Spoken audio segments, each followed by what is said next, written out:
안녕하십니까. 일반보험의 정석 석환혜입니다. 일반보험 관련 질문이 참 많습니다. 오늘은 그 질문에 대한 23번째 Q&A 시간을 가져보도록 하겠습니다.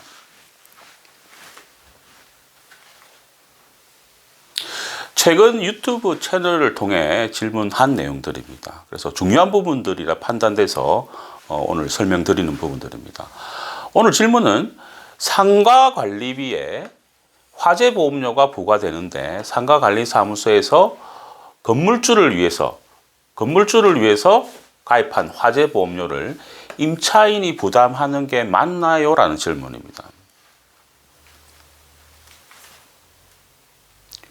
이 내용과 관련해서 2020년 금융감독원 보도자료입니다. 제목을 보면 아파트 임차인 보호를 위한 화재보험 개선 약관 개선 추진이라는 타이틀입니다.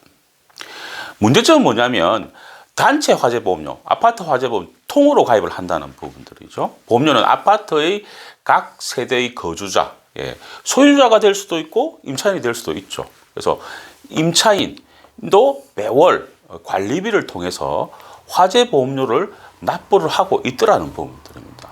근데 보험회사에서 화재 손해가 나게 되면 임차인에게 경제적 피해, 구상을 청구를 하더라는 부분들입니다. 내용을 좀 구체적으로 한번 보면 화재보험 약관상 임차인은 보험계약자 또는 피보험자가 아닌 제3자다. 어떤 기준이 있냐면 2011년도에 대법원 판결을 가지고 계속 보험회사에서는 구상을 청구하고 있었죠. 임차인 과실로 화재 발생 시 보험회사는 보험금을 건물주에게 지급을 하고 임차인에게 대위권을 가지고 회수를 하더라. 그게 구상이죠. 대위권을 한번 보면 상법 제682조 제3자에 대한 보험 대위라고 나와 있는 부분들이죠. 그래서 이걸 근거로 해서 보험회사에서는 표준약관 제14조에 대위권이라는 조항을 만들었죠. 내용을 한번 보면 보험금을 지급한 때에는 지급한 보험금 한도 내에서 계약자 또는 피보험자가 제3자에 대하여 가지는 손해배상 청구권을 가져오더라는 부분들입니다. 이게 대위권입니다. 이 대위권을 가지고 임차인에게 이제 구상 청구를 하는 거죠. 그래서 여태까지는 2011년도 이전에도 마찬가지였죠. 계속적으로 구상권을 청구를 하다가 문제가 있다. 그래서 개선을 좀 하자. 약관에 임차인이 보험료를 부담하는 경우에는 보험회사가 대위권을 행사하지 않도록 예외 조항을 신설을 하자는 부분들입니다. 여기서 아파트 외에도 사무실도 이렇게 집합 건물이 또 있겠죠. 상가나 또 관리사무소에서 이렇게 하는 부분, 상가도 마찬가지고 오피스텔도 마찬가지고 다 같이 적용해 주자는 부분들입니다. 그래서 개선 방안은 임차인이 보험료를 납부하는 경우입니다. 대위권을 행사를 제한을 하더라는 부분들입니다. 보험회사에서는 건물 주인에게 보험금을 지급을 해도 보험회사는 임차인에게 대위권 행사를 하지 말아라. 이제 이런 부분들이죠.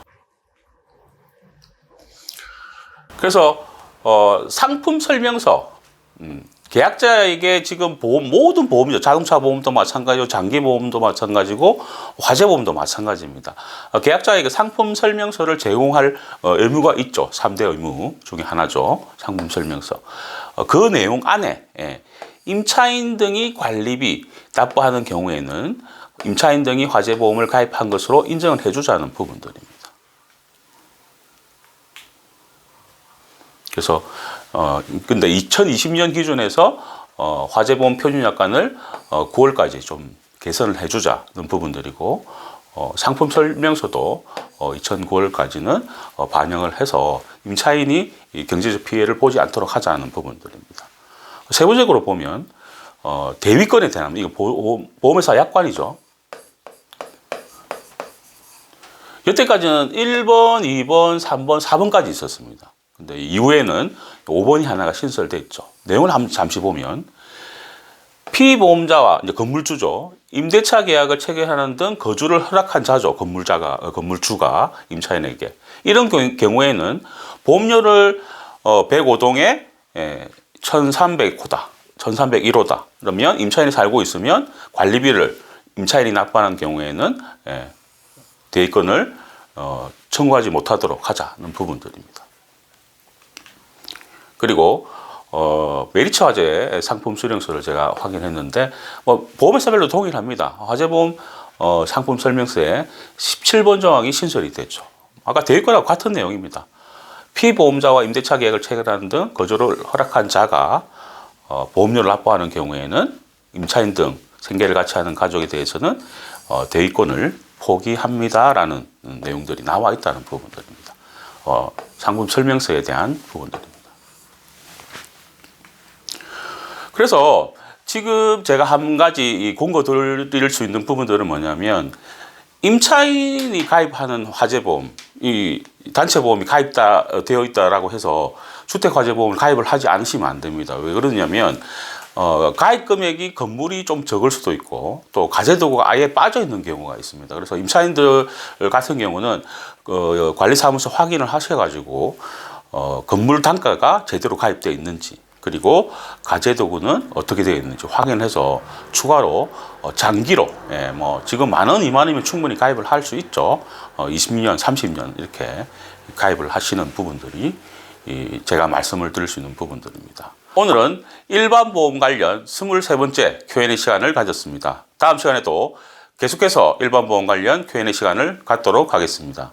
일반보험 무엇이든 물어보십시오. 상단의 카카오 채널에서 일반보험의 정석을 검색하시거나 연락 주시면 성심성의껏 도와드리겠습니다. 항상 좋은 정보를 전해드리는 일반보험의 정석이 되겠습니다. 정보가 좋았으면 구독하시고 좋아요, 알림 부탁드립니다. 일반보험의 정석 석환익이었습니다.